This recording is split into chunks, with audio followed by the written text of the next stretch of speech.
안녕하세요. 벚구경 이야기에 오신 여러분을 환영합니다. 11번째 이야기, 천상에서 서로 모셔가려고 하는 제가신도 이야기를 읽어보겠습니다. 부처님께서 제따와나 사원에서 머무실 때 단미가라는 제가신도와 관련해서 계속 16번을 읊으셨다. 사와띠에 500명의 법다운 삶을 사는 남자 신도들이 있었다. 이들 중에서 회장격인 단미가에게 7명의 아들과 7명의 딸이 있었다. 아들, 딸들은 탁발 나온 스님에게 올리는 음식, 지정된 스님에게 올리는 음식, 반달에 올리는 음식, 하연 달에 올리는 음식, 공양청을 하여 올리는 음식, 우뽀사따 제일에 올리는 음식, 객스님에게 올리는 음식, 안거철에 올리는 음식 등 여러 가지 음식을 올렸다. 단미가는 스님들에게 공양 올리는 공덕행을 시작한 지 얼마 되지 않아서 아내와 14명의 자식들과 함께 16종류의 공양 올리는 일을 빠지지 않고 하였다. 어느 날 단미가는 늙고 병들어 생명력이 사그라지기 시작했다. 그는 법문을 듣고 싶어서 부처님께 사람을 보내 말씀드렸다. 저에게 6 또는 16명의 스님들을 보내주소서. 스님들은 부처님의 지시에 따라 그에게 가서 침대 옆에 준비된 의자에 앉았다. 스님들이시여, 제가 병이 나서 스님들을 보지 못합니다. 경을 암송해 주십시오. 어떤 경을 듣고 싶습니까, 제가 형제여? 모든 부처님들께서 공통으로 설하셨던 대념처경을 듣고 싶습니다. 여기에 나오는 대념처경은 디가니까야의 22번째 경으로 부처님께서 꾸르구구의 깜마사 담마에서 설하셨던 경입니다. 이 경에서 부처님께서는 4가지 마음 챙김이 열반에 이르는 유일한 길이라고 말씀하십니다. 4가지 마음 챙김이란 몸에 대한 마음 챙김, 느낌에 대한 마음 챙김, 마음에 대한 마음 챙김, 법에 대한 마음 챙김, 신수심법에 대한 마음 챙김을 말합니다. 이 경은 부처님께서 설하신 경전 중에서 가장 중요한 경전이고 수행의 기준이 되는 경전입니다. 남방에서는 이 경을 단지 외우는 것만으로도 재난을 예방하고 행복을 가져온다고 믿습니다. 불자들은 임종할 때 이 경을 암송하거나 아니면 독송하는 소리를 들으면서 죽는다고 합니다. 비구들은 경을 암송하기 시작했다. 비구들이여, 이 길은 중생들을 청정하게 하고 슬픔과 비탄을 극복하게 하고 육체적 고통과 정신적 고통을 사라지게 하고 지혜를 얻게 하고 열반을 실현하기 위한 오직 하나뿐인 길이다. 그것이 바로 4가지 마음 챙김 사념처이다.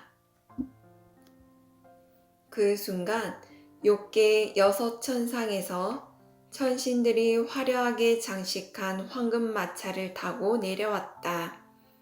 각 마차에 타고 있는 천신들은 서로 자기 마차에 타기를 재촉했다. 우리 천상세계로 모시고 가도록 하겠습니다. 천신들은 서로 자신들의 마차에 오르기를 바라면서 말을 이었다.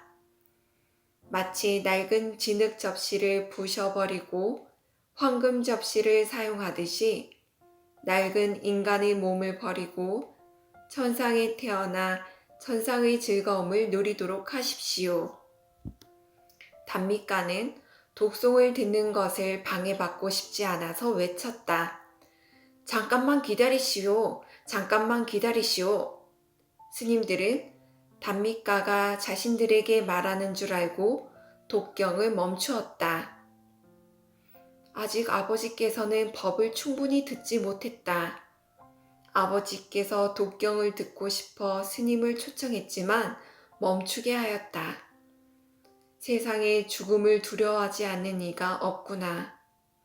아들, 딸들은 이렇게 생각하며 눈물을 흘렸다. 우리는 기다릴 여유가 없습니다. 스님들은 이렇게 말하며 일어나서 떠나갔다. 잠시 후에 의식을 회복한 단미가가 아들, 딸들에게 물었다. 왜 울고 난리이냐? 아버지께서 스님들을 모셔와 독경을 듣고 있을 때 스님들에게 독경을 멈추라고 했어요. 우리는 아버지께서 죽음이 두려워 그러는 줄 알고 세상에 죽음을 두려워하지 않는 사람이 없구나 라고 생각하며 울고 있는 거예요. 그런데 스님들은 어디 가셨느냐? 스님들은 기다릴 여유가 없다고 하면서 떠나가셨어요. 사랑하는 아들, 딸들아, 멈추라고 한 말은 스님들에게 한 말이 아니다. 그럼 누구에게 한 말인가요, 아버지? 여섯 천상 세계에서 화려하게 장식한 마차를 타고 내려온 천신들이 공중에 멈추어 서서 우리 천상 세계에서 즐거움을 누리시기 바랍니다. 라고 말하는 것을 잠깐 기다리라고 한 것이다. 아버지, 마차가 어디 있나요? 저희 눈에는 보이지 않아요. 혹시 가지고 있는 꽃다발이 있느냐? 있습니다, 아버지. 어느 천상 세계가 가장 즐거운가? 부처님의 어머니가 머무는 곳, 미래의 부처님이 되실 보살께서 머무시는 곳, 바로 도솔천이 가장 즐거운 곳입니다.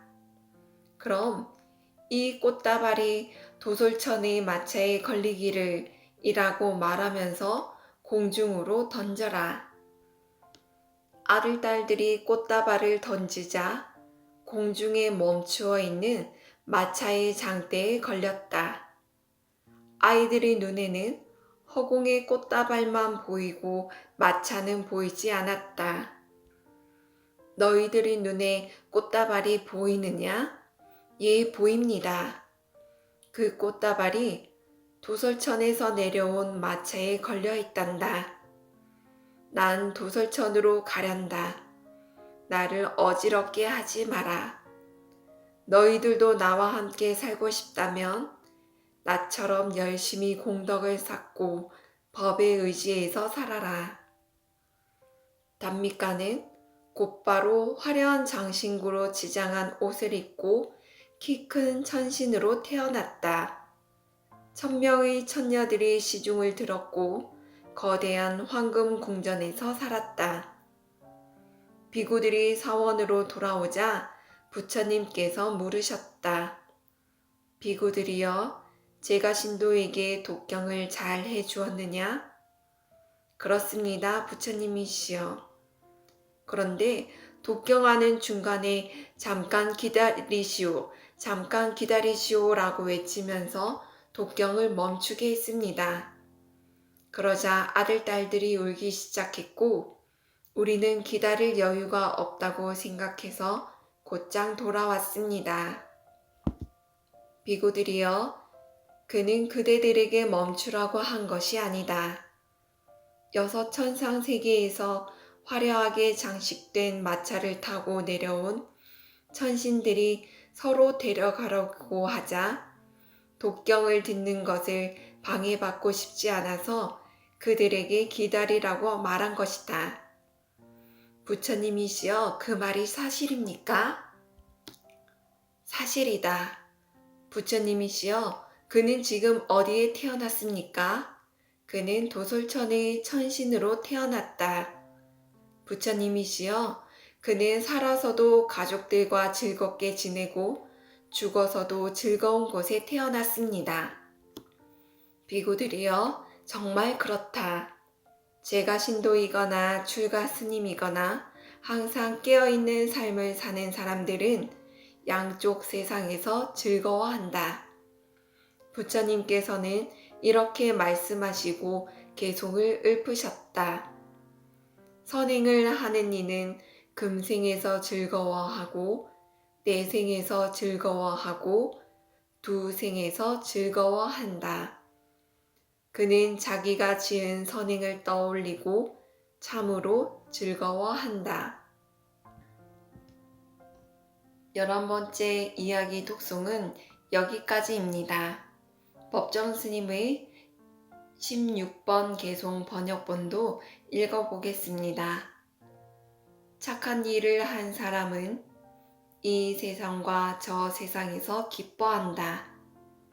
자기 행동이 떳떳함을 보고 그는 기뻐하고 즐거워한다. 선행이라는 것은 오계를 잘 지키고 보시를 실천하며 지금 현재의 신구의로 깨어있는 삶을 사는 것을 말합니다. 오계는 살아있는 생명을 해치지 않고 주지 않은 물건을 가지지 않으며 음란한 행위를 하지 않고 헛된 말을 하지 않으며 술에 취하는 등 중독된 삶을 살지 않는 것을 말합니다. 지금 현재의 깨어있는 삶을 살지 않을 때 무의식적으로 거칠거나 올바르지 않은 말과 행동과 생각을 하게 됩니다. 습관적인 패턴으로 행동을 하게 되는 것이죠. 내가 지금 하는 행동과 말과 생각이 나에게도 이롭고 남에게도 이로운지를 알아차리고 행하는 것이 깨어있는 삶을 사는 것입니다. 헛된 생각에 빠져 있을 때는 호흡을 알아차리는 것이 마음을 현재에 두는데 큰 도움이 됩니다. 틴낙한 스님의 말씀처럼 숨을 들이쉴 때 얼굴에 미소, 숨을 내쉴 때 마음의 평화 라고 숨을 쉴 때마다 해보면 얼굴에는 미소 가득, 마음에는 평화가 가득해집니다. 오늘 하루도 깨어있는 삶을 사시길 바라며 법구경 이야기를 마치겠습니다. 함께 해주셔서 감사합니다. 사랑합니다.